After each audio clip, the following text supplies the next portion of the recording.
Assalamu alaikum students, hopefully you all are fine. It's deficiency course for all those students who pass their intermediate from pre-medical, pre-calculus भी कहते हैं इसको और fundamental of mathematics भी कहते हैं. Lecture number 1. तो लेक्चर स्टार्ट करते हैं सेट थ्योरी से. सबसे पहले देख लेते हैं what is set. A set is the collection of well defined and distinct objects. Set हमारे पास क्या होता है? कलेक्शन, मजमुआ. किन चीज़ों का? वेल डिफाइंड, हर वो चीज़ जो कि अच्छी वेल डिफाइंड है एंड डिस्टिंक्ट और मुख्तलिफ है. मुख्तलिफ तो समझ में आ गया होगा, कोई भी एलिमेंट सेट के अंदर रिपीट नहीं हो सकता. मतलब कि फॉर एग्ज़ाम्पल अगर मेरे पास ये नंबर्स हैं 1 2 3 एंड 10 तक, इनमें से कोई भी नंबर रिपीट नहीं हो रहा तो ये डिस्टिंक्ट एलिमेंट्स हैं. और वेल डिफाइंड का मतलब वो चीज़ जो अच्छी तरह डिफाइंड हुई हुई हो. फॉर एग्ज़ाम्पल अगर मैं आप लोगों को कहूँ कि आप पूरी क्लास सेट बनाइए, set of your favourite cricketer, तो सबका सेट सेम तो नहीं होगा, सबका सेट डिफरेंट होगा एक दूसरे से. तो इसका मतलब ये चीज़ वेल डिफाइंड नहीं है, क्योंकि हर एक को अलग अलग क्रिकेटर पसंद होगा.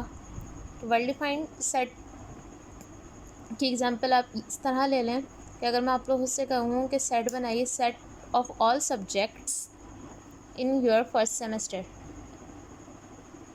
तो सबका सेट सेम ही आएगा.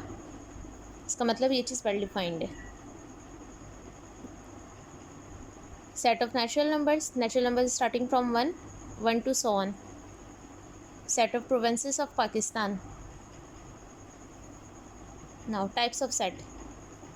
First, empty set. Empty set क्या होता है? A set with no element. एक ऐसा सेट जिसके अंदर कोई भी एलिमेंट ना हो वो कहलाता है empty set. इसको इस तरह से लिखते हैं, ब्लैंक छोड़ देते हैं या फिर फाइ.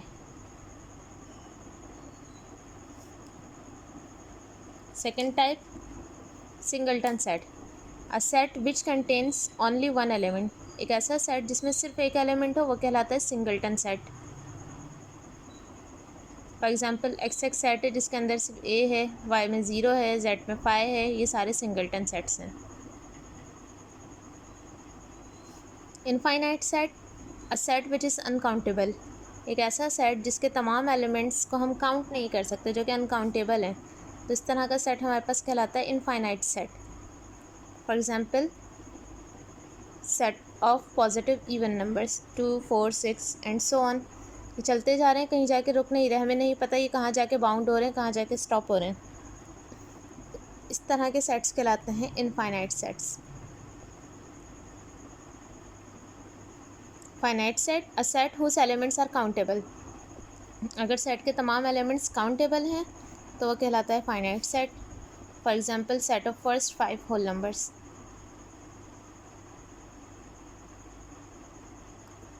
फर्स्ट 5 होल नंबर्स कौन से होंगे? 0 1 2 3 4. काउंटेबल हैं, वेल डिफाइंड हैं, डिस्टिंक्ट हैं. इसका मतलब ये फाइनाइट सेट है.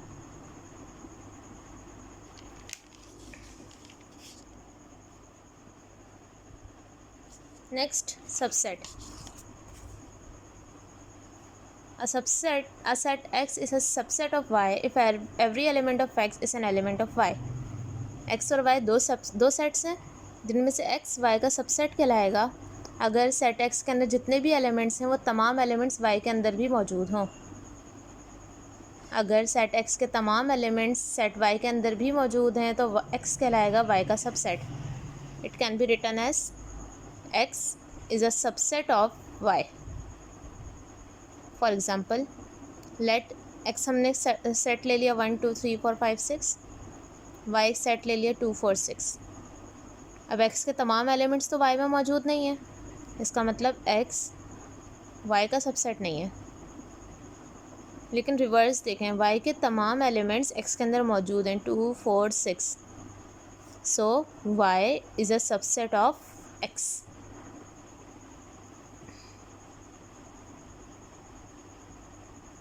Then proper subset. Set X is said to be the proper subset of Y if every element of X is an element of Y. अगर X के तमाम एलिमेंट्स Y के भी एलिमेंट्स हों but order of X is not equals to order of Y. Order का मतलब counting में equal ना हो, मतलब it can be written as x is a proper subset of y. For example order क्या होता है 1 2 3 और वाई सपोज एक सेट है 1 2 3 4 5। यहाँ सेट एक्स का ऑर्डर है 3 क्योंकि इसमें 3 ही एलिमेंट्स हैं। सेट वाई का ऑर्डर है 5, इसमें 5 एलिमेंट्स हैं। अब एक्स के तमाम एलिमेंट्स वाई के अंदर मौजूद हैं, इसका मतलब एक्स वाई का सबसेट है। तमाम एलिमेंट्स मौजूद तो हैं लेकिन एक्स का ऑर्डर वाई के ऑर्डर के इक्वल नहीं है, तो इसका मतलब ये कहलाता है proper subset.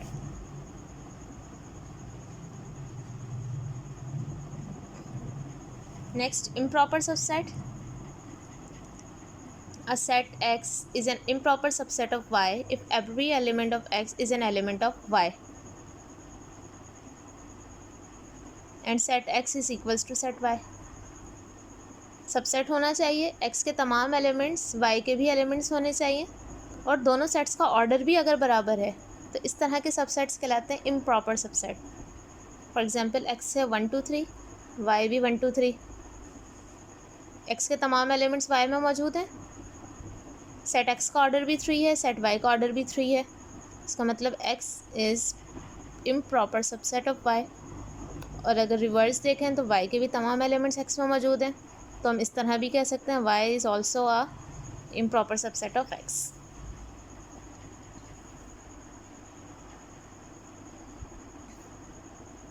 Universal set, collection of all elements of set under consideration. इसका मतलब ये है कि उन तमाम एलिमेंट्स की कलेक्शन जिन पे हम बात कर रहे हैं, अगर उन सबको एक जगह जमा कर लिया जाए तो वो कहलाएगा यूनिवर्सल सेट। फॉर एग्जांपल मैं ये कहूँ कि आप लोग सेट बनाइए number of students in your class, name of students in your class, ये मैंने कह दिया। उसके बाद मैं ये कह देती हूँ कि जिन जिन का नाम ए से आ रहा है उन स्टूडेंट्स का अलग से सेट बना लें, तो जो आपके तमाम पूरी क्लास के स्टूडेंट्स के नेम्स का सेट था वो कहलाएगा यूनिवर्सल सेट, और जो अल्फ़ाबेटिकली जो नेम्स ए से स्टार्ट हो रहे हैं वो कहलाएगा subset.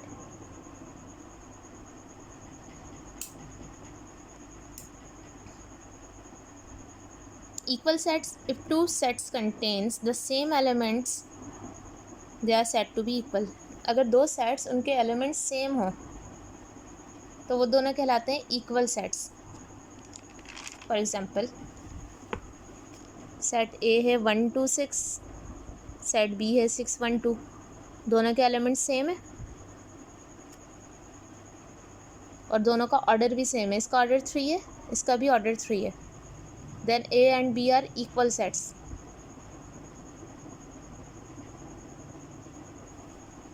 Equivalent set, if the cardinalities of two sets are same they are called equivalent sets। Cardinality कहते हैं, कार्डिनैलिटी कह लें या ऑर्डर कह लें, एक ही बात है।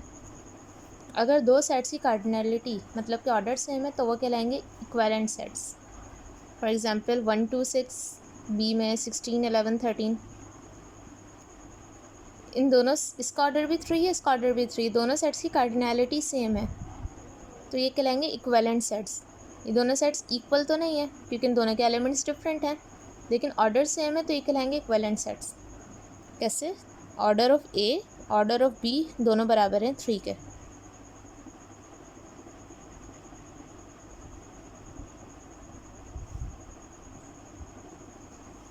Then overlapping sets.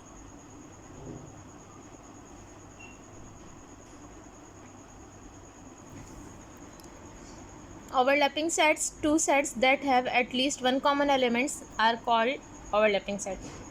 अगर दो सेट्स के अंदर एक भी एलिमेंट कॉमन होगा, कम से कम एक एलिमेंट भी सेम होगा, तो वो दोनों सेट्स कहलाएंगे ओवरलैपिंग सेट्स। एक सेट है 1 2 6, बी है 2 6 8, इन दोनों सेट्स के अंदर 6 कॉमन है तो ये दोनों सेट्स हैं A and B are overlapping sets.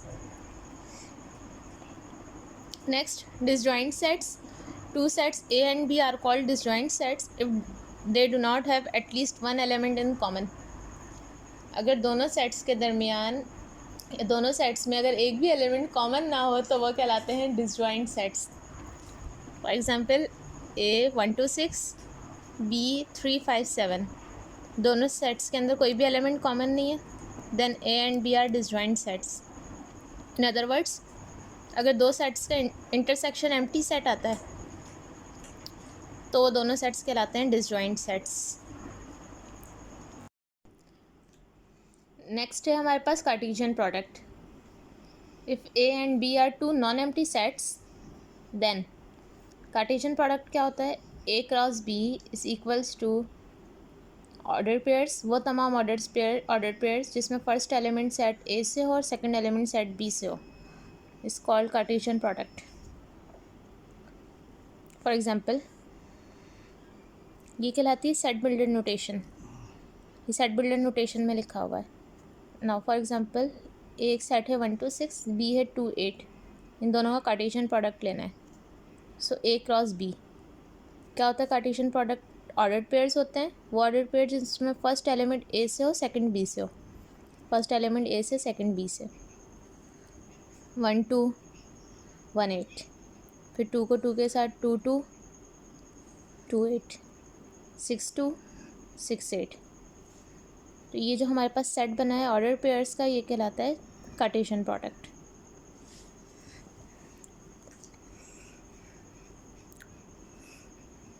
Then relation क्या होता है? Any subset of A cross B is called a relation.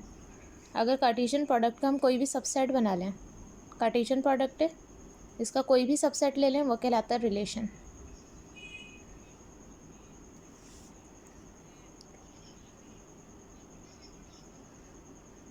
For example, relation के एग्जांपल्स देखते हैं। एक हमारे पास सेट है AB, B सेट है 1 2। A और B का कार्टेशियन प्रोडक्ट आ जाएगा A1 के साथ, फिर A2 B1 B2।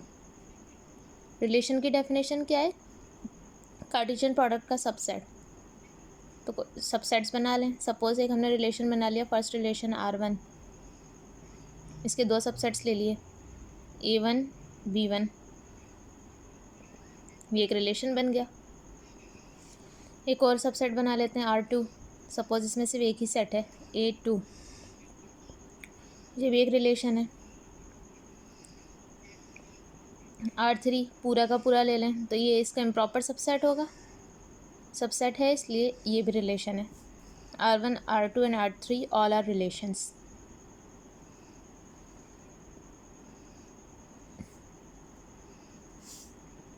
Domain in a relation set of first element of all order pair is called domain.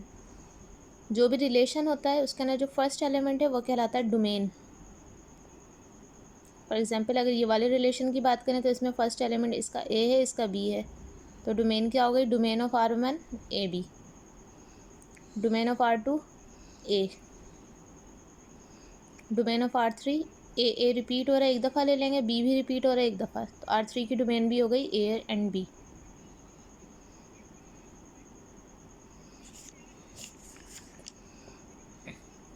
अब आ जाते हैं रेंज पे। In a relation set of second element of all order pairs is called range. First element domain कहलाता है and second element कहलाता है range. R1 की range क्या हो जाएगी? 1, R2 की रेंज हो जाएगी 2, R3 की रेंज हो जाएगी 1 एंड 2।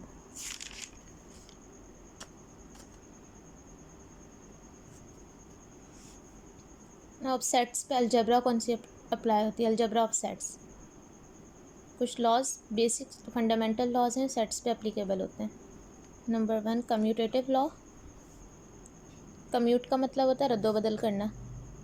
A यूनियन B बराबर होता है B यूनियन A के। For example,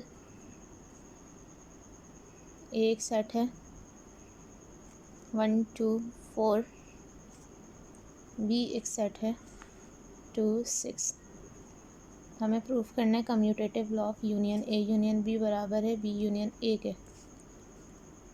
A union B, A है 1 2 4, यूनियन B है 2 एंड 6। यूनियन किस तरह लेते हैं? तरतीब से लिख देंगे 1 2 4 एंड 6। राइट हैंड साइड लेते हैं B यूनियन A, बी का सेट है 2 6, यूनियन ए का सेट है 1 2 4। तरतीब से लिख दें 1 2 4 एंड 6। ए यूनियन बी और बी यूनियन ए दोनों का आंसर सेम है, तो ये कहलाता है कम्यूटेटिव लॉ। हो गया commutative law of union, commutative law of intersection. Union intersection में कम्यूटेटिव लॉ एप्लीकेबल है, लेकिन अगर हम कार्टेशियन प्रोडक्ट ले रहे हैं तो इस पर कम्यूटेटिव लॉ अप्लाई नहीं होता। A cross B is not equals होता है बी क्रॉस ए के। सेकेंड है associative law. A union B union C is equals to A union B union C. पहले इन दो सेट्स का यूनियन ले लें, देन ए के साथ यूनियन लें, या पहले ए और बी का यूनियन ले लें देन सी के साथ यूनियन लें, आंसर सेम आएगा। ये कहलाता है associative law of union. A intersection B intersection C is equals to A intersection B intersection C, associative law of intersection.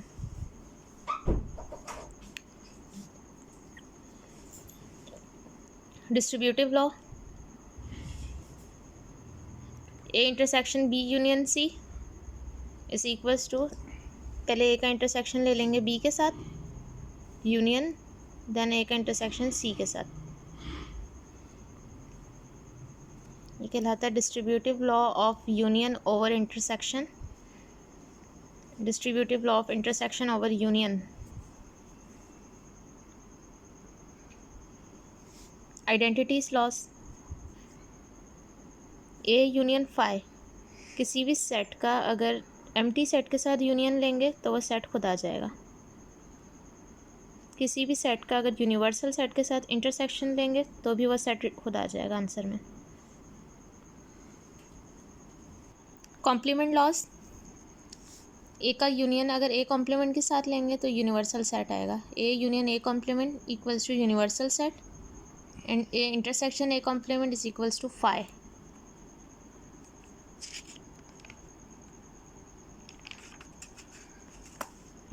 Last law De Morgan's law.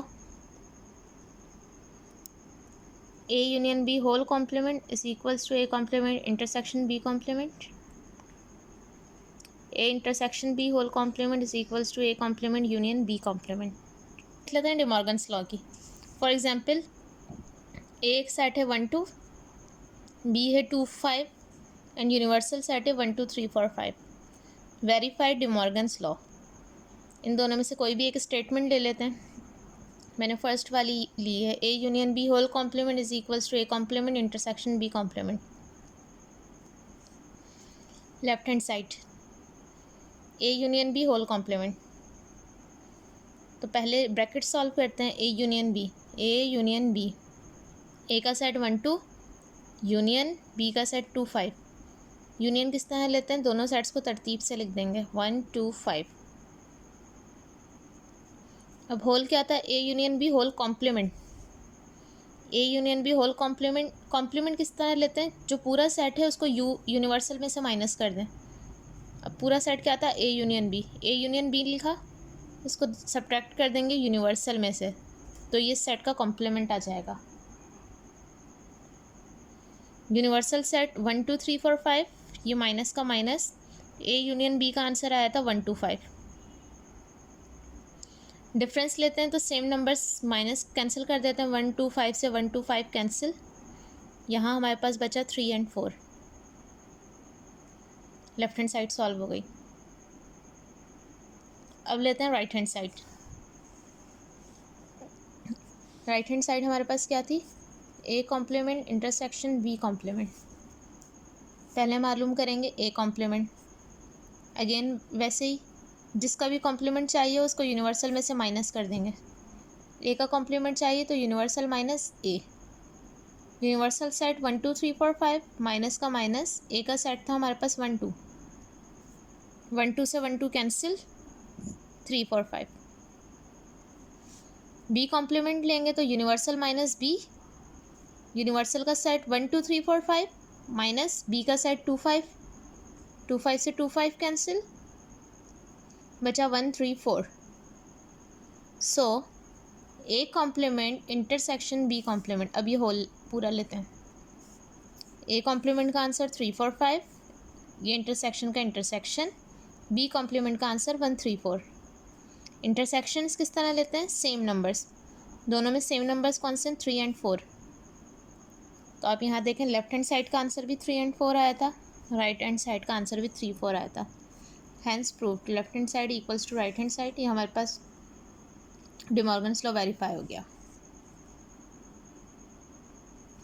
अब आप लोग का असाइनमेंट नंबर 1 है prove all loss by one example. जितने भी अभी हमने loss पढ़े हैं डे मॉर्गन्स को मिला के टोटल 6 लॉस पढ़े हैं। इन 6 लॉस को कोई सी भी एक एक एग्जाम्पल लेके आपने वेरीफाई करना है। ये आपका असाइनमेंट 1 है।